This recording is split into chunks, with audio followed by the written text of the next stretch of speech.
Today is Monday, 3rd June, the start of another month in the conflict in Ukraine. It is also, of course, another month when we see the continued deterioration in the relationships between the great powers, to be precise, between the Russians and the Chinese on the one side and the United States on the other. And we also see diplomatic activity intensifying as not only the three great powers, but various other countries around the world start to align themselves in light of this great power conflict.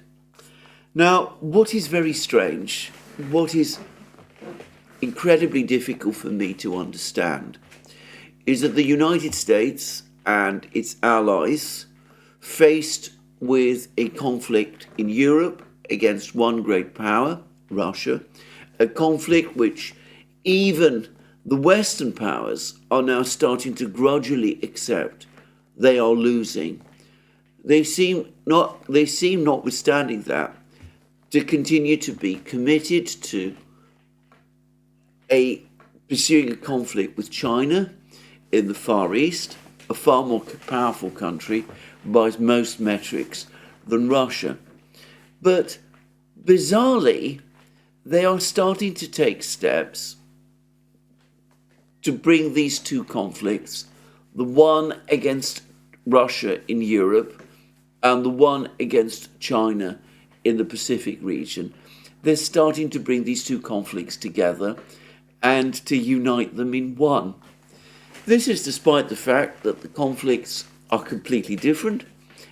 China and Russia have different concerns. Russia is focused on Ukraine, China is focused on Taiwan and the South China Sea.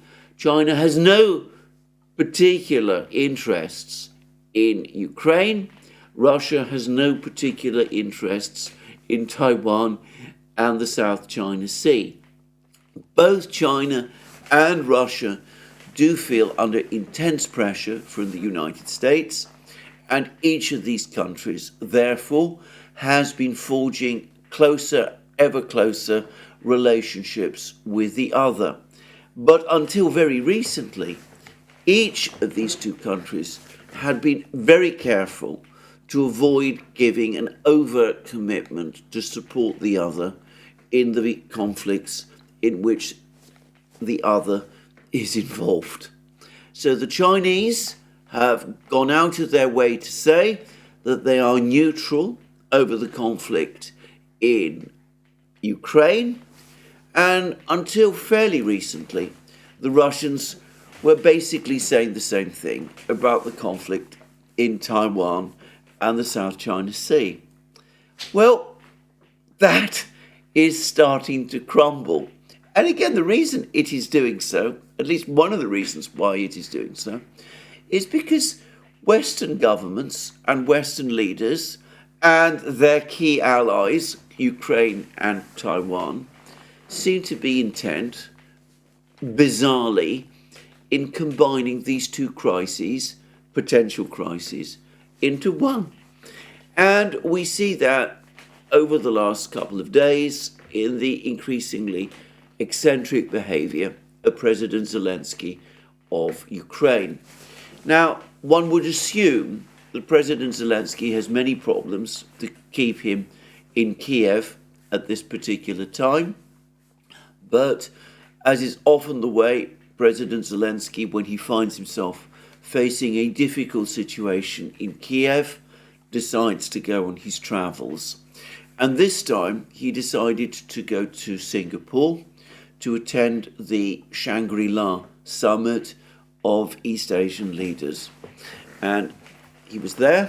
He was again wearing a khaki outfit. He didn't appear in a business suit with a tie, and he addressed the delegates at the Shangri-La summit in Singapore. And over the course of those that statement and in other comments, he contrived to say extremely rude things about China. Firstly, he said that China is a puppet of Putin's, that the Chinese and the Russians working together are working to undermine the forthcoming peace summit in Lucerne in Switzerland, that they're working to try to dissuade countries from around the world from attending this summit, and in effect that China has taken sides in the conflict and has now aligned itself with Russia. Well, that would be annoying already to the Chinese, but this morning I've seen reports that suggest that President Zelensky has decided to take things a whole giant step further, which is that apparently without prior notice or without much public discussion, he has now travelled to Manila, to the Philippines, where he's going to have meetings with the Filipino President Ferdinand Marcos Jr. Now, President Marcos has realigned the Philippines squarely with the United States. He's renewed the long-standing alliance with the United States, which his predecessor, President Duarte, had to some extent distanced the Philippines from. But anyway, with President Marcos, the Philippines and the United States are once more firm allies. And the United States now has a major military presence in the Philippines. And as I discussed in a recent program, a recent report in the Wall Street Journal has spoken of extensive military exercises conducted by US Marines in various islands, Filipino islands. Some of these are connected with the conflict in the South China Sea. Some are connected with the conflict in Taiwan. The article in the Wall Street Journal is written as if a conflict between the United States and China is a foregone conclusion and is coming inevitably at some point in the next few years. And it also assumes, in fact, it takes it completely for granted that the Philippines will be part of that conflict on the side of the United States. And I can't remember whether it was in the Wall Street Journal or in a similar article in the Daily Mail, which was largely based on the article in the Wall Street Journal. But I read that one of these exercises involving the US Marines was taking place on an island within sight of Taiwan itself. And alongside these military exercises, there has been a steady escalation in rhetoric between China and the Philippines. The Chinese government has, or rather Chinese media, has become increasingly critical of President Marcos and of the direction that he is taking the Philippines. There's been some talk in the Chinese media of betrayal of what had previously been a good relationship between China and the Philippines. And I understand, though I don't follow the Filipino media at all, but I understand that the Chinese rhetoric has been matched by equally angry rhetoric on the Filipino side. Well, President Zelensky has now walked right into the middle of this. He's come to the Philippines. It's clear that his intent is to make common cause with President Marcos. He's already said that China is an adversary, and he is now aligning himself with one of China's other adversaries, who is President Marcos of the Philippines. And of course, even as China is the adversary of both of these two leaders, Marcos and Zelensky, the United States is the ally of both of these leaders, of Marcos and Zelensky. Now, along the way, President Zelensky has also said, shall we say, impolite things about President Biden. I discussed a few programs ago an extraordinary article that had appeared in the Financial Times, which spoke of President Zelensky's anger towards the United States, his paranoid fears that the United States might be seeking to do a deal with the Russians that basically cuts him out and pulls the rug from underneath him, about the deterioration that there has been in the relationship between President Zelensky and President Biden. It seems that the two leaders, who have never got on especially well, their relationship has deteriorated even further in the last few months. Well, it seems that despite the fact that Zelensky still speaks of the United States as his ally, and as I said, is making common cause with America's other ally in the Pacific region, President Marcos of the Philippines, he still manages to say discourteous, I would say, actually straightforwardly rude things about President Biden personally and about the United States.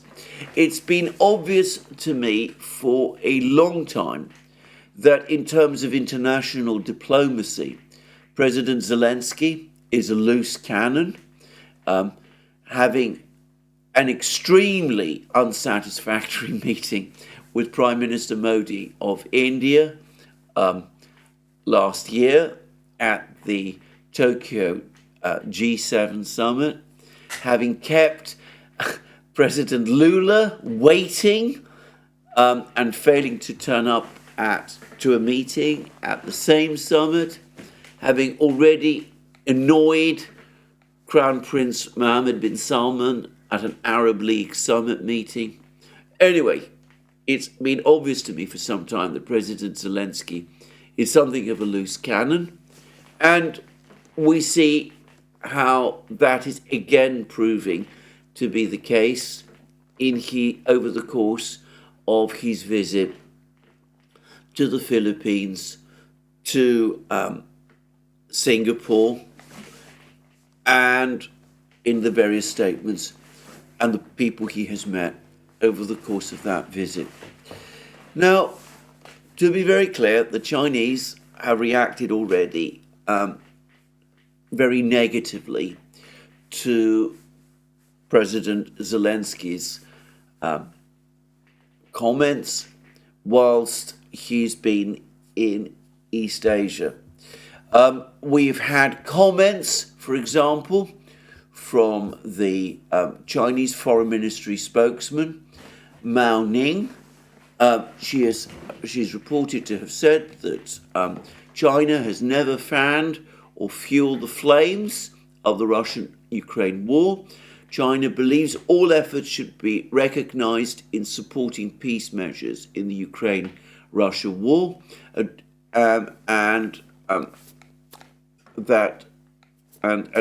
Mao Ning and the Chinese government has said clearly that China attaches great importance to its relations with Ukraine and remains its largest trading partner.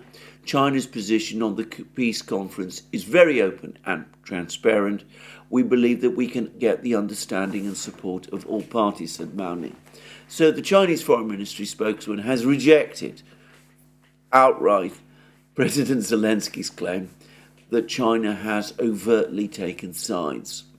But the Chinese media are more straightforward. Global Times, in an article published, we're told by Global Times staff reporters, it's just below an editorial comment, but it's nonetheless a statement of Global Times' view, and Global Times, as I've discussed many times, must be seen to some extent as a mouthpiece an English language mouthpiece for the Chinese government. Anyway, it says things like this: Ukrainian President Zelensky's attendance of the Shangri-La dialogue in Singapore should remind Asian countries not to fall for a similar trap that Ukraine has fallen into at the instigation of the United States for bloc confrontation in Asia, which is dangerous. The United States Ukrainian president's participation in the Shangri-La dialogue is the first in the history of the dialogue. Lieutenant General Hurley, former vice president of the Academy of Military Sciences of the People's Liberation Army, an interesting expert to choose, told Global Times. During the intense conflict between Russia and Ukraine, President Zelensky's personal participation in the Shangri-La dialogue is of significance. China does not want to see war between these two countries. He noted that since the outbreak of the Russia-Ukraine conflict, China has consistently adhered to the policy of urging peace and promoting dialogue, hoping that the conflicting parties will reach a ceasefire as soon as possible. He pointed out that urging peace and promoting dialogue is the most feasible way to resolve the conflict, rather than, like some countries did, harbouring sinister motives, exacerbating the situation, and stoking chaos in the world, and engaging in proxy wars. This will only make it difficult for the conflicting parties to stop and talk, which is a scenario and outcome that we do not want to see. These are all quotations from her. And then we go on to read: Zelensky's participation in the Shangri-La dialogue seems more like a Western attempt to involve Asian countries in the Ukrainian crisis. Asian countries should see Ukraine as a cautionary tale. The Shangri-La dialogue is supposed to be a conference where China and the US, as well as other countries in the Asia-Pacific region, see consensus amongst their militaries to avoid conflicts. Cui Heng, a scholar from the Shanghai-based Chinese National Institute for SCO, International Exchange and Judicial Cooperation, told Global Times. So basically the Chinese are telling Zelensky, mind your own business, keep yourself in Ukraine, don't come and meddle in affairs in Asia, which you don't really understand. And as for the Asian powers, keep your distance from Zelensky. He's trying to involve you in his problems, and you have no interest or reason to do so. I cannot imagine any more misconceived diplomatic démarche than the one that President Zelensky has just engaged in. He's antagonized and infuriated the Chinese, who, until just a year ago, he was trying to talk, he was trying to engage as partners. He actually had a telephone call, as I remember, with President Xi Jinping, which annoyed the United States, in which he seemed to be angling for Chinese mediation. Anyway, he's now infuriated the Chinese. He's made it increasingly appear to the Chinese that he's trying to involve other countries in Asia in the conflict in Ukraine, and that he's trying to solidify a pro-American, anti-Chinese bloc amongst the Asian powers. If he wants to make China an enemy, a real enemy, he is going about things in exactly the right way. And what the Chinese are also saying, that proceeding in this fashion is not going to be welcomed by most of the Asian powers, is indisputably true as well. from what I understand, a number of important Asian powers, Vietnam, Malaysia, and increasingly Indonesia, which is becoming the major power now within the ASEAN group. All three of these countries have made it absolutely clear that they are maintaining, at the very least, an equidistance in the conflict between the United States and China. And I suspect that all of these countries also do not favour the involvement of President Zelensky in Asian affairs, at least certainly not in the way in which President Zelensky himself has engaged in them. Now, all of this is connected with this summit, the summit in Switzerland, in Lucerne. Now, for reasons, again, that I simply do not understand, President Zelensky appears to have attached an enormous amount of importance to this summit meeting. Now, by this stage in the war, I would have thought it was obvious that most countries in the world, outside the collective West, want to keep this conflict in Ukraine at a distance. They do not want to be pushed into a position where they take sides. But if they are pushed, their inclination, their private inclination, is to take the Russian side against the American and the Ukrainian. Most countries in the world, outside the collective West, are well aware of the background of the Ukrainian conflict, the long history of Western expansion into Eastern Europe, NATO expansion into Eastern Europe, the colour revolutions that took place in Ukraine in 2004 and in 2014, the history of broken promises and failed peace agreements, the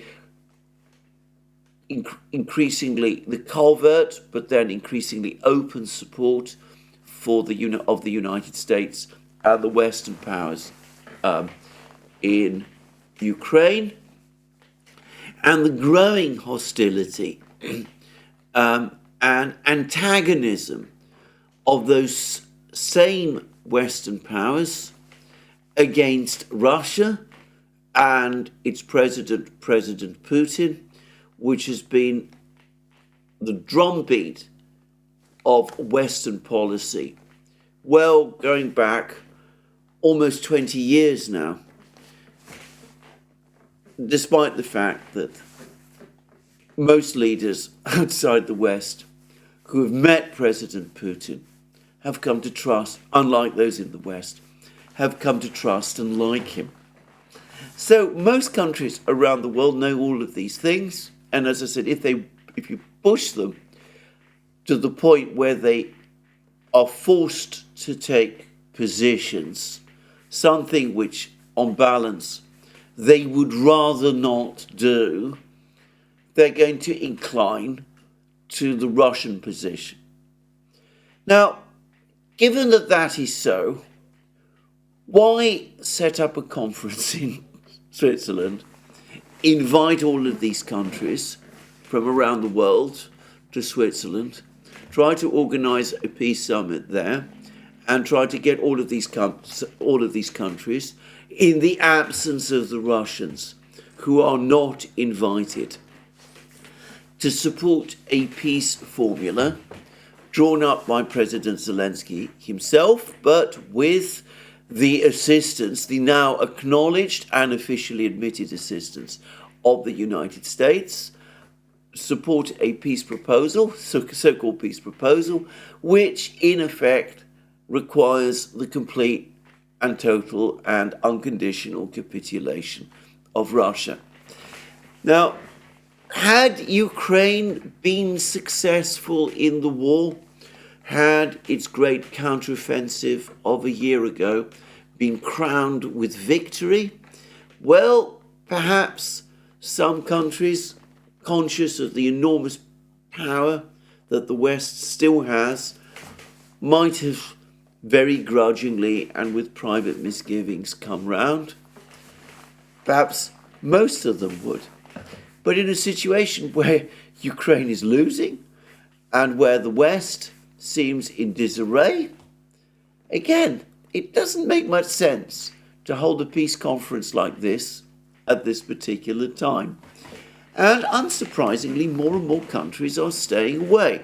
China is said that it is staying away. There are reports in the German media that Saudi Arabia has made the same decision. Saudi Arabia is staying away. I haven't seen that confirmed. There's been no official statement so far from the Saudi government, but apparently that is what the Saudis have now told the Germans, and I believe it to be true. Pakistan this morning said that it too is staying away. I predict that most of the BRICS states will also stay away. South Africa, where there's been a recent election, but where the ANC, contrary to some reports, seems to me to be still firmly in control, it too almost certainly is going to stay away. I'm guessing that Brazil will as well. India might send a representative, because the Indians always send representatives to these kind of conferences, but it looks like Foreign Minister Jaishankar is instead going to attend a BRICS Foreign Ministers Summit in Russia, and it looks increasingly unlikely that Prime Minister Modi of India is going. Prime Minister Modi, by the way, has now become a regular target of sniping in the Western media. I've been reading article after article trashing his reputation, speaking about him having being somebody in the grip of some kind of state of megalomania, having supposedly claimed that he is an emissary of God or something of that kind. Anyway, lots of things about the authoritarian turn supposedly happening in India, the fact that the Indian government is sending assassins around the world to kill Sikh dissidents, all that kind of thing. Some of this may be true. I mean, I am not here to defend Prime Minister Modi and his policies, which in economic terms seem to have been broadly successful, which is not to deny India's still existing and very profound social and economic problems. But anyway, bringing all this up now, in the way that it's been done, all of it suggests to me growing Western hostility to Prime Minister Modi and his government, as he feels, as he's shown, that he's not prepared to play ball with the West over Ukraine. So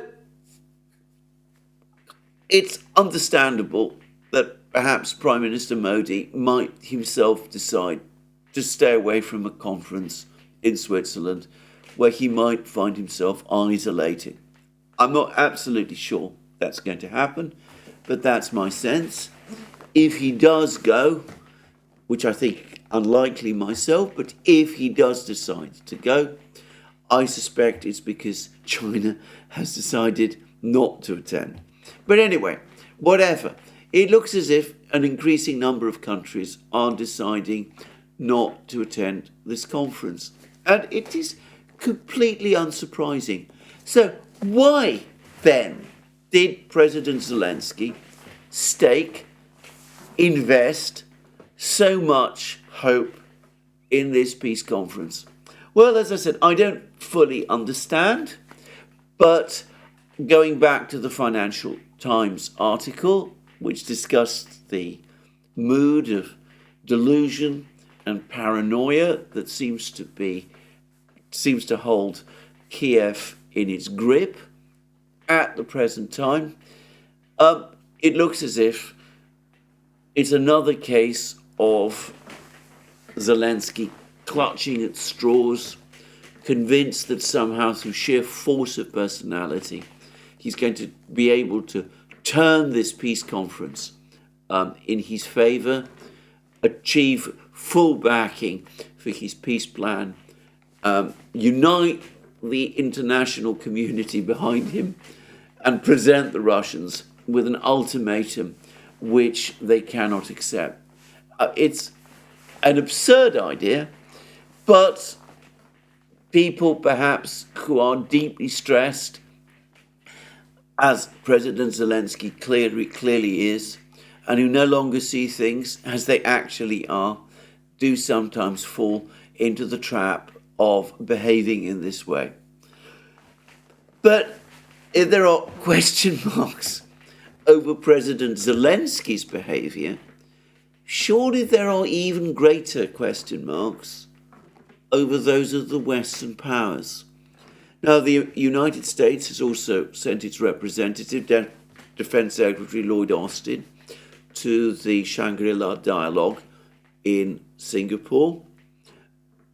Over the course of that, Lloyd Austin met with the Chinese Defense Minister, who of course attended that meeting also. I've discussed in a recent program what the Chinese and American Defense Ministers said, and how the Chinese Defense Minister took a very strong line with Lloyd Austin on the topic of Taiwan.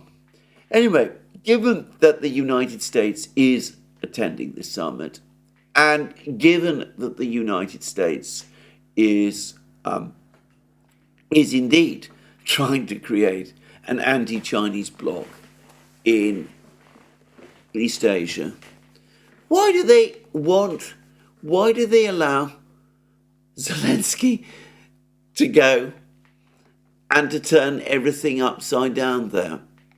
They must know by now that he is a loose cannon, and they must also know by now that in this kind of global diplomacy, he comes across to non-Western leaders very badly indeed.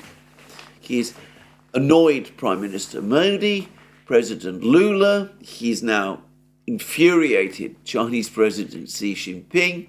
He's probably embarrassed and annoyed Singapore, which was hosting the Shangri-La dialogue, and I suspect other countries in the Far East are annoyed as well. Quite plausibly, President Zelensky, now that he's apparently still in East Asia, it wouldn't surprise me at all. I'm not saying this is going to happen, but it wouldn't surprise me at all if he suddenly decides to stop over in Taiwan as well and make even more provocative, from China's point of view, outstandingly provocative comments supporting Taiwan's independence, its secession from China, whilst he is there. Something which, by the way, if he does, would finally and once and for all destroy any relationship between China and Ukraine. Why does the United States allow this? Have they told President Zelensky that his attendance at these summit meetings is unwelcome to the United States? I'm just asking. Now, people will say to me that it's not the business of the United States to do that, that President Zelensky is the leader of an independent sovereign country, that he has the right to travel where he chooses and to meet with whomever he wants, and to say whatever he wants. I have to say, I disagree. As President Zelensky has himself just admitted, without US support, Ukraine would crash to complete defeat. He said, and in this he is speaking the truth, without the continuous flow of military supplies from the United States and the West, Ukraine cannot defeat the Russians. Ukrainian soldiers can't defeat the Russians with bare hands. So, given that this is so, given this extreme level of dependency, and given also the enormous investment that the United States has now made in Ukraine, the tremendous the extent to which US credibility now is being tested in Ukraine. There's apparently a book about this whole topic by the French academic Emmanuel Todd. Anyway, given that that is so, I think that the United States can quite properly and appropriately inform President Zelensky that whilst he enjoys the support of the United States to the extent that he does, his presence in the Far East, in East Asia, is not welcome. No sign that they've done that. On the contrary, my own impression is that the United States, if anything, is pleased or has wanted President Zelensky to go. It looks as if they also believe that President Zelensky is in some way going to persuade more countries to attend this summit meeting in Switzerland. This, despite the fact that, as I said, the personal relationship between Zelensky and Biden appears to be very bad. Well, there we are, a diplomatic debacle and a peace conference in Switzerland that is now also turning into a diplomatic debacle. There are now apparently attempts to try to cobble something together in the West, to try to persuade the Saudis to convene a different peace conference in the autumn in Saudi Arabia itself, and one to which the Russians will this time be invited. Except in his present mood, it looks likely that if the Russians go, President Zelensky himself will stay away, in which case, of course, the conference in Saudi Arabia will also lose its purpose and could collapse, in which case hostility to President Zelensky around the world will harden even further. Far better, tell President Zelensky to remain in Kiev, or better still, tell him that it's time for him to pack his bags and go, now that his constitutional term has ended. But it looks like he's going to do none of these things, and the United States has now weighed in on the constitutional issue and in effect has said that they continue to see President Zelensky as the legitimate leader of Ukraine.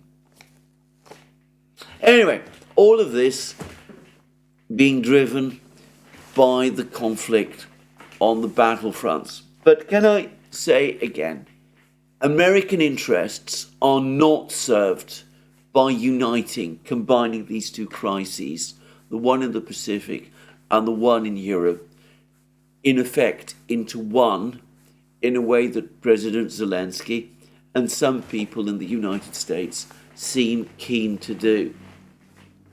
It is like the way in which the Axis powers in the 1940s brought together the quite different crises that Germany was involved in Europe and Japan was involved in the Pacific, and combined them together into a single world war. It was, to repeat again, the Germans who declared war on the United States, a fact which is often widely forgotten in the immediate aftermath of the Japanese Pearl Harbor attack, and it was the Germans and the Japanese who had previously entered into an effective alliance with each other, one which, by the way, predated the start of the Second World War. The decision in the 1940s by the Axis powers to combine the crises that each was facing in the Pacific and in Europe into one world war ultimately proved catastrophic to both, bringing together adversaries which massively outmatched them in resources. And the West doing something similar today, especially with the assistance of a rogue operator like President Zelensky, to my mind, looks to me to repeat the same mistake. But there we go. Those who don't learn from history are doomed to repeat it, as some wise person once said. Anyway, what is happening on the ground? Now, I return to the situation on the ground because, to repeat once more, this is a war and it is events on the ground which are driving things. Now, there's been apparently confirmation from Germany that Ukraine is authorized by Germany to use its Patriot missile systems that Germany is supplying to shoot down Russian aircraft over Russian territory. This has been announced as if it is something new. But of course, Ukraine has already been shooting down or trying to shoot down Russian aircraft over Russian territory.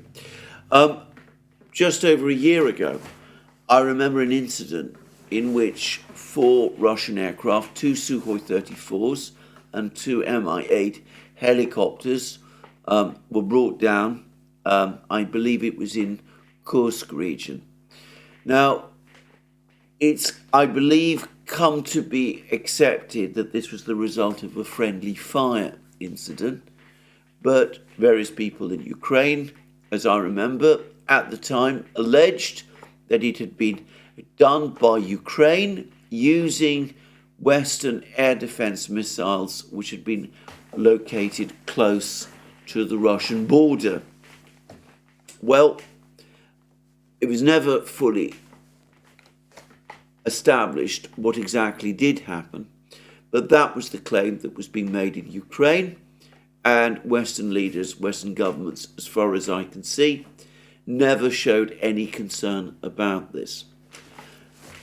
If there's some question marks over that incident, there are none at all about an incident that took place a few months ago when Ukraine shot down an Ilyushin 76 aircraft that was flying into Belgorod with a large number of Ukrainian prisoners of war who were due to be exchanged with Russian prisoners. Now, I cannot remember whether or not a Patriot missile system was used to bring down that aircraft, but from memory, I think it was, and that attack, of course, took place over Russian territory. So, Ukraine has attempted at various times to shoot down Russian aircraft over Russian territory. It's used surface-to-air missiles to do it, and in the latter incident, I believe, from memory, that a Patriot system was used. As far as I'm aware, again, no concerns or alarms about it were expressed by anyone in the United States or in the West. So, this does not change anything. This new announcement changes nothing. Ukraine has been doing this for a long time without much success. In fact, Ukraine's decision to forward position Patriot and S-300 missile systems, when it has been done, in order to intercept and shoot down Russian aircraft in Russian territory, has been disastrous, not for Russia, but for Ukraine. The Russians have been able to destroy these systems, locate these systems and destroy them in the territory adjoining to Russia, and have done so in a thorough and comprehensive way. And the result has been a devastation of Ukraine's air defense systems. Over the last few weeks, in the period preceding Russia's advance into Kharkiv region, the Russians, as I well remember, carried out a systematic and comprehensive destruction of Ukrainian air defense assets in the Kharkiv region, leaving Kharkiv with essentially no air defense at all. If the Ukrainians now follow up with this permission to do that which they have already been doing, and do decide to move forward air defense assets to the Russian border, the only effect will be the destruction of many more Ukrainian air defense assets. But what actually is going on close to the border?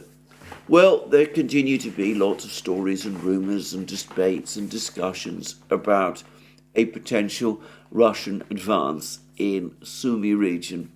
And I believe it was yesterday the Ukrainians released film of a Ukrainian attack with FPV drones on a small Russian convoy moving along what looked like a country road in daylight, by the way, close to the border. And some people are seeing this as proof that the Russians are indeed attempting to conduct an incursion into Kharkiv, and that this was somehow connected into Kharkiv region, in the Sumi region, and that this was somehow connected to that. I cannot really see that myself. A single attack on a convoy of vehicles moving along a small road, deserted road as far as I can see, in broad daylight does not look like an incursion to me. And I would add that these are all trucks. They might have been involved in some kind of military build-up, but the fact that they were moving in daylight, I would have thought, argues against that. I would have thought that if the Russians really are assembling large numbers of troops in this area, they would probably be doing it at night. There might always be reasons why logistic operations had to take place during the day. But anyway, I have to say I think too much has been made of this particular incident. The point is that so far there has been no incursion into Sumi region from Russia. Maybe one is coming, maybe one will happen, but so far, again, just as they did in the weeks and months before the incursion into Kharkiv region, the Russians are keeping us all guessing. Now, in Kharkiv region, it has been a story over the last couple of days of Ukrainian counterattacks or alleged counterattacks. And here I have to say that there is a complete conflict in the information that is being provided about the progress of these counterattacks. Ukrainian sources suggest that these counterattacks have been at least partially successful, that the Russians have been pushed back in one or two places, including in Volchansk, that the Ukrainians have regained some positions, and that the Russians are under heavy pressure. Russian reports that I'm seeing are all but unanimous in saying otherwise, that all of these attacks have been successfully repelled, that the Ukrainians have a certain numerical superiority in this area, but that these attacks have been successfully countered by the Russian forces, which have become significantly entrenched and consolidated in their positions, and which possess an enormous firepower advantage, and that the Russians not only have successfully repelled these attacks, but have pushed the Ukrainians back further in some places, especially and importantly in Volchansk. Now, who is telling the truth? the short answer is I have absolutely no idea. I have ideas, but I cannot say definitely which side is telling the truth and which is lying. In these kind of situations, one side must be telling the truth and one side must be lying, because the accounts are at such complete variance that it is impossible for them to be equally true. I'm going to make a number of observations. However, the Ukrainians have made claims of successful counterattacks. I would have thought, given the importance for the Ukrainians at this stage to show progress in the conflict, especially in Kharkiv region, that if they really had recovered some ground, they would be providing at least some photographic or film evidence to confirm that. The second thing to say is that in the Lipsy area, where the Ukrainians claim to be advancing, they're nonetheless also saying that the Russians have reinforced their forces and appear to be preparing for another attack on Lipsy. And the third point is that the reports I'm reading from the Russian side seem to suggest quiet confidence that the situation is indeed developing as their reports say. In fact, the tone of the reporting, both from the Ukrainian and from the Russian side, reminds me a lot of the reporting that used to take place roughly a year ago, at the time when Ukraine started its summer counteroffensive, its summer 2023 counteroffensive. Again, the Ukrainians were making all sorts of claims about various advances, and much of these came from Ukrainian media channels, but the Russians seemed very confident that they had the situation under control and that their troops were resisting successfully. And it turned out, of course, that it was the Russians who were telling the truth. So if one takes what happened a year ago as the basis for assessing what is happening now, that would suggest that it is indeed the Russians who are probably telling the truth. I think we need to wait a little to get a full picture of what is going on, but so far as I can see, none of the important mappers have made any fundamental changes to the front lines. And I noticed that today the Ukrainian General Staff, rather than talk about important territorial gains, is talking about enormous Russian losses.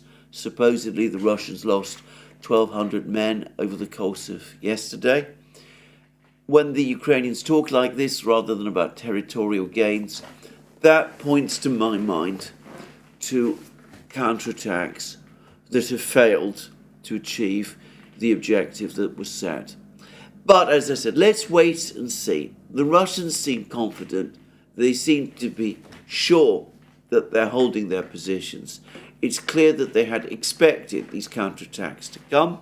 It's clear that the Ukrainians have assembled a numerically significant force in the Kharkiv area. As I said, the result, no doubt, of panic. But it's likely, at least my impression is, that with the Russians feeling broadly confident about the situation, that the Ukrainian attacks have more likely than not indeed been repelled. I'm going to say something further, which is that, of course, the Ukrainians are not operating in a vacuum.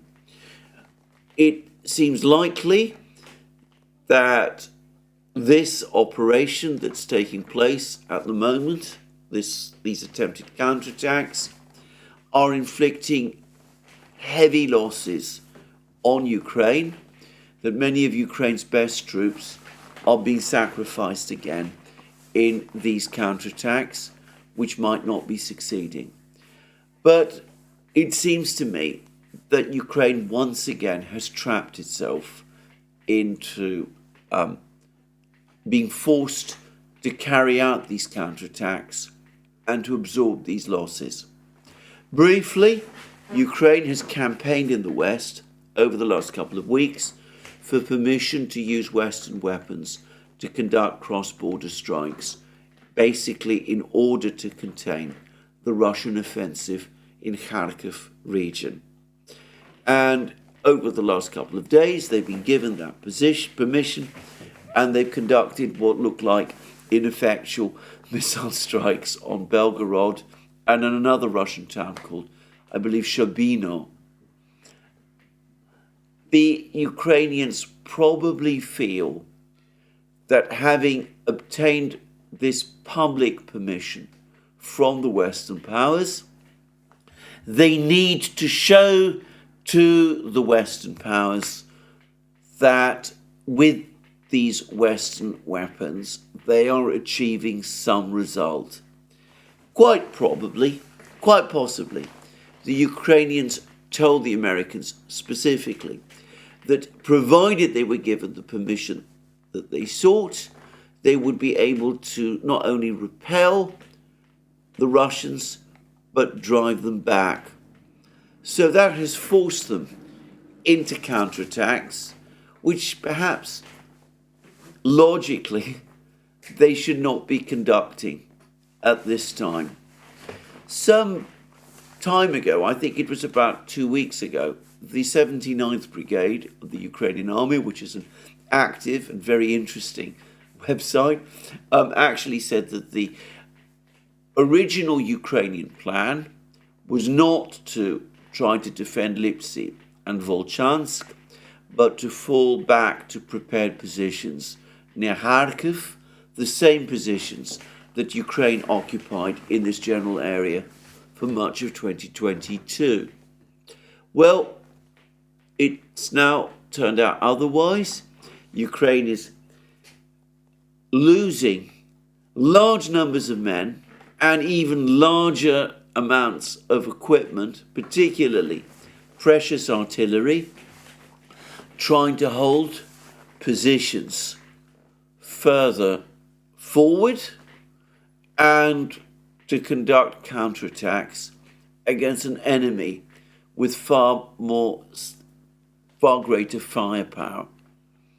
That looks to me, once again, a bad trade-off if these counterattacks are indeed as unsuccessful as the Russians are saying, then a very bad trade-off indeed. Anyway, there we are. That's the situation from the northern parts of the front lines. Everywhere else, it is a picture of unrelieved disaster for Ukraine. And I think disaster is the right word, the operative word. Now, there were some discussions about whether the Russians have indeed achieved the kind of progress in Chasiv Yar that has been claimed. There was much argument about what the film of the Russian armored personnel carrier crossing the aqueducts and landing troops west of the aqueduct on the northern flank of Chasiv Yar, what it actually meant. Bildzeitung in Germany, German newspaper, has come forward and appears to be confirming the Russian progress around Chasiv Yar. Bildzeitung is not a wholly reliable news source, but it is getting its information from the Ukrainians, and if they're painting a bleak picture about the situation in Chasiv Yar, that is something to take into account. There is also a cascade of reports from the various Telegram channels, mostly Russian, which also appear to confirm the Russian progress in Chasiv Yar. And importantly, as I suggested yesterday, that the fact that the Russians are able now to cross the aqueduct in this area, on the northern flanks of Chasiv Yar, that this suggested that the village of Kalinivka had either fallen or was in the process of falling to the Russians. Well, there's now been a cascade of reports, mainly from Russian channels, that are saying the same thing. And I believe there's some reports, more than one, that are even saying that the Russians are now in outright control of this strategically important village. Now, I have to be careful. I've not seen any film or pictures, or I've not heard of any reports of any film or pictures from this village which would confirm Russian control, but the fact that the Russians are able to land troops beyond the aqueduct strongly suggests it. Anyway, we'll have to again wait and see whether these reports are confirmed. But we are now getting some photographic and film evidence from the micro-district east of the canal.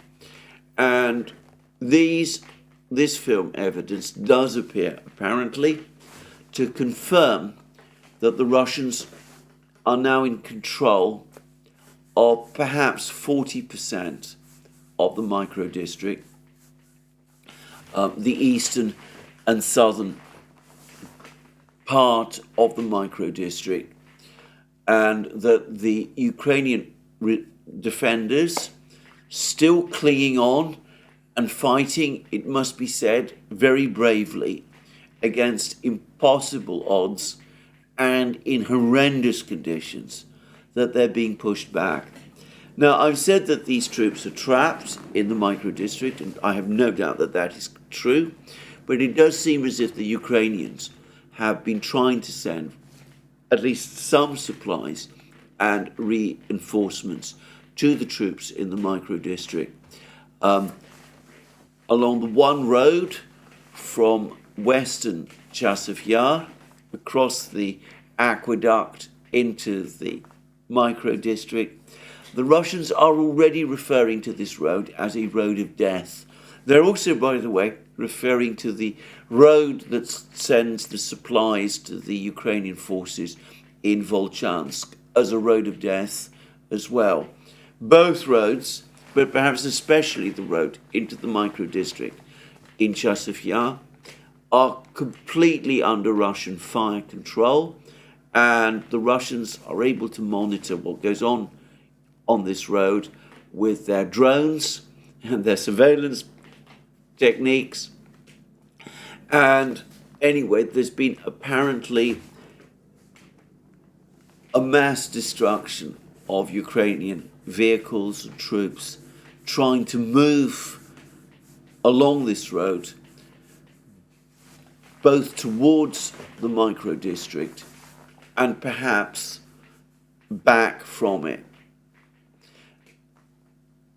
Once Ukrainian resistance in the micro-district collapses, which at some point it will, not only will Ukraine have lost large numbers of its best men and a lot of equipment and supplies, but I'm going to make a guess that the Russians will be left with another significant haul of prisoners. And the collapse of the micro-district will be a severe psychological blow to the remaining defenders Ukraine still has in the western part of Chasiv Yar, beyond the aqueduct. Again, it seems to me that trying to defend the micro-district in the way that was done was a serious mistake. There again, that's my own take. Anyway, it looks as if the Russians are indeed positioned now beyond the micro-district on the northern flank of Chasiv Yar. It's Likely that they have captured most or perhaps all of Kalinivka. And it looks as if the battle for the micro-district, though far from over, is reaching its culminating point. There are also lots of reports still that the Russians have crossed the micro-district in force south of Chasiv Yar, that they're again entrenched west of the micro-district in this area as well, though the fighting is a lot less intense, and we still have no film or photographs to confirm this, or, by the way, to disprove it from the Ukrainian side. But one way or the other, it looks as if the pressure on Chasiv Yar is now growing, and, of course, to repeat a point that I made in a program, I think I did 2 days ago, if the Russians establish themselves on the flanks of Chasiv Yar and also capture the micro-district, then Chasiv Yar will fall, and perhaps fall quite quickly, because supplies to Chasiv Yar along the roads will become effectively impossible, and the Russians will be able to attack Chasiv Yar from multiple directions at the same time. So a very difficult battle for the Ukrainians there. Now, I'm going to be a little quicker in discussing what's going on in other places, but I understand that the Russians are continuing to clean up in the Kupiansk area, capturing various villages south of Kupiansk in the area of the Zherebets and Oskol rivers, but making no sign of advancing towards the rivers themselves. As I said again in a couple of programs ago, Redovka, Russian newspaper, says that it is in Russian interests for the Ukrainians to remain east of the Oskol and Zherebets rivers, rather than to pull back behind the rivers to what might actually be stronger defensive lines, where the Russians would have more difficulty engaging and destroying them. Anyway, there's also been lots of reports now that the Russians have been resuming in earnest their offensive towards Siversk. This is a strategically important town to the north of Chasiv Yar. Its capture would open the way for a Russian advance on Slavyansk from the east, just as the eventual recapture by the Russians of Kupiansk would open the way for a Russian advance on Slavyansk from the north. Anyway, it looks as if the Russians are now making progress. A couple of weeks ago, about 2 weeks ago, they confirmed the capture of Belogorovka, important village, to the east of Siversk, and it seems that they've now resumed their advance along the railways northward from their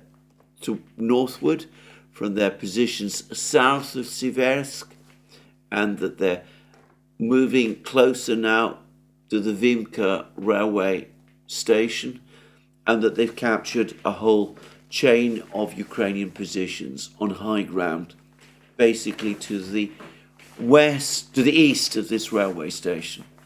And I've seen some suggestions that the Russians might be no more than 8 kilometers south of Siversk in this direction. Though I want to say again, I'm not able to verify that, and one's seen many claims like that made over the course of the war, and they've often turned out to be premature and wrong. And elsewhere in the Ocheretino, Avdiivka area, again, it's a story of continued Russian progress. There's a report this morning that the Russians have captured the village of Sokol, located to the southwest of Ocheretino, It's a small village, not in itself perhaps of huge importance, but one which opens the way for further advances towards other places. And there's also reports that the Russians have now captured perhaps the greater part of Novomikhailivka, a much more important village to the northwest of Ocheretino, which would open the way for a Russian advance towards the highway, the road linking the key town, Ukrainian-controlled town of Pokrovsk, with Ukrainian positions further east, northeastwards in Chasiv Yar and Konstantinovka, so that the Russians making significant advances in that area as well. And, well, there were also reports of the Russians making more progress in the Krasnogorovka area. They're taking their time here. Apparently they're not pushing in Krasnogorovka very fast. The Russians have, on several occasions, described the rhythmic way in which they conduct their operations. And I increasingly come away with the impression that what the Russians like to do is that they try to take positions in a particular sequence, a little like when a pianist plays the piano. Pianist doesn't play the pieces, doesn't hit the keyboard at random. The pianist is careful to play the tune in the correct order, the notes in the correct order, and the Russians seem to like to do that as well. So it looks as if, for the moment at least, it's not. The Russians have decided that clearing up Krasnogorovka, which I have no doubt they can do, they control indisputably the greater part of Krasnogorovka. Even reporters who are more skeptical, have been more skeptical of Russian progress in Krasnogorovka and in generally, like Riba, are now producing maps which appear to confirm Russian control of far and away the greater part of Krasnogorovka. Anyway, it seems to me that the Russians are delaying the capture of the rest of Krasnogorovka because they want the Ukrainian troops to remain there rather than perhaps reinforce in other positions, which the Russians also want to capture at the same time that they are clearing up in Krasnogorovka. So that Krasnogorovka, in effect, is captured in its correct sequence. That, it seems to me, is what the word rhythmically is intended to imply. Advance on a broad front. It's a strange, at least to me, it is a very strange way of conducting a war. Maybe it's not so strange. Well, it looks as if it makes complete and entire sense. After all, the Russians are winning and they have the resources and the time. So why should they not conduct war in a manner that works for them and enables them to husband their own resources and to inflict the greatest possible losses on the Ukrainians whilst limiting their own? So perhaps it's not so surprising. But anyway, that's the style of what it is that the Russians do. And elsewhere, we've had reports that the Russians are apparently in the process now of clearing Paraskovyevka, another village to the south of Krasnogorovka and to the west of Novomikhailivka. and that they're also making further advances from other positions along from the southeastern positions towards the main highway that links up Vuhledar with Konstantinovka, that the Russians, in other words, are weaving their spider's web around Vuhledar. So the Russians continuing to advance on a broad front, keeping up the pressure on the Ukrainians in every place, doing it a way that applies the pressure points intensively all the time, and doing it also in a way that gives the Ukrainians no respite and no rest. And the effect on Ukraine continues to be debilitating. Been more and more reports appearing in the Western media about how Ukrainian commanders are becoming increasingly concerned about the lack of training of the men that are joining the Ukrainian military now to replace the enormous losses that Ukraine is suffering.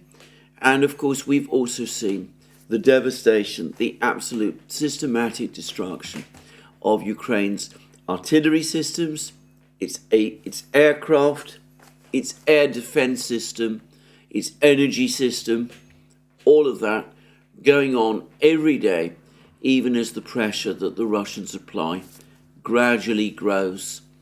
So that is the story of the war, a war of, well, I've described it as aggressive attrition, but perhaps it's important to say it's very carefully calibrated attrition.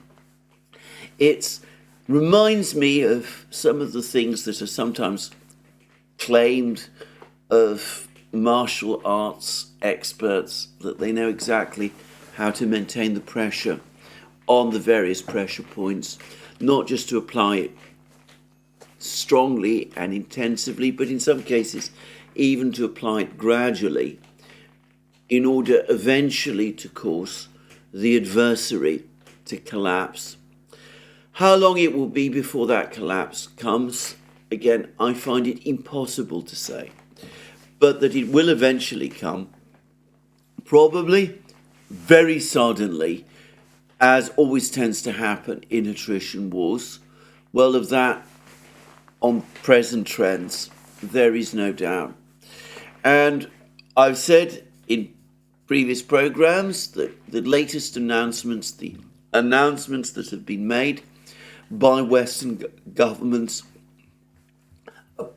granting Ukraine limited permission to carry out cross-border strikes with Western weapons, permission which has always implicitly existed, and which Ukraine has repeatedly exercised, but for the moment at least, ruling out deeper strikes inside Russia.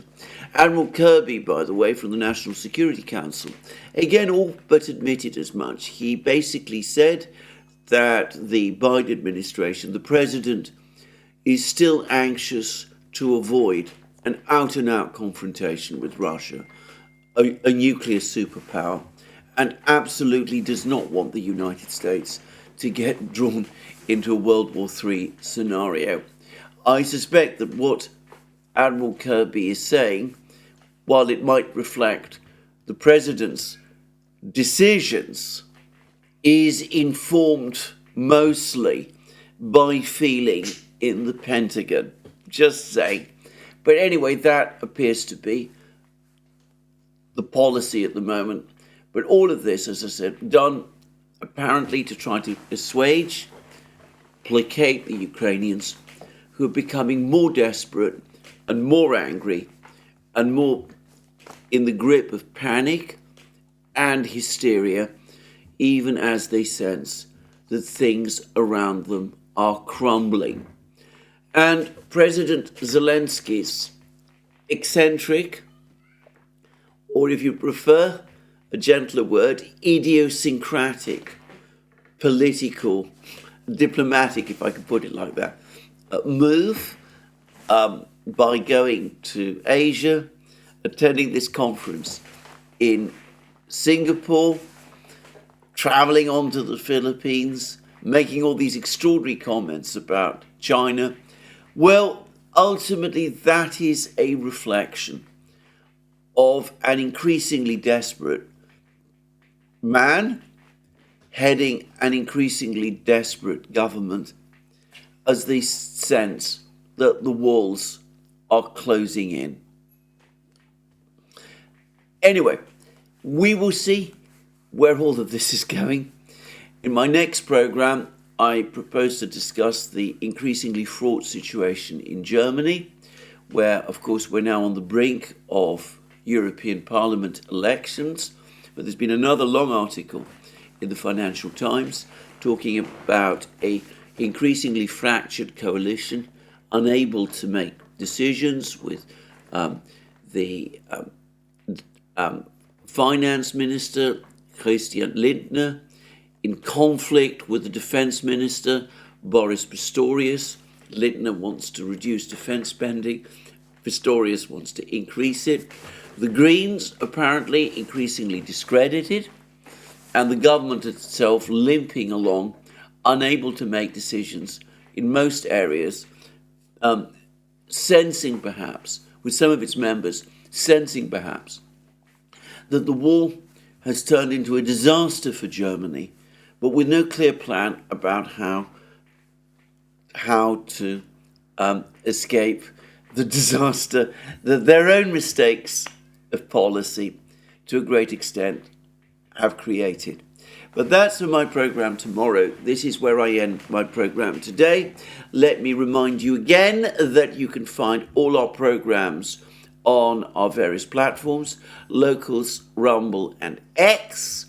Don't forget also that you can check out, you can support our work via Patreon and supplies, Patreon and Supply Star. Don't also forget that you can, don't also forget to check out our shop. I understand that we're now in the situation of football and we're doing a promotion for, I believe it's Football 24.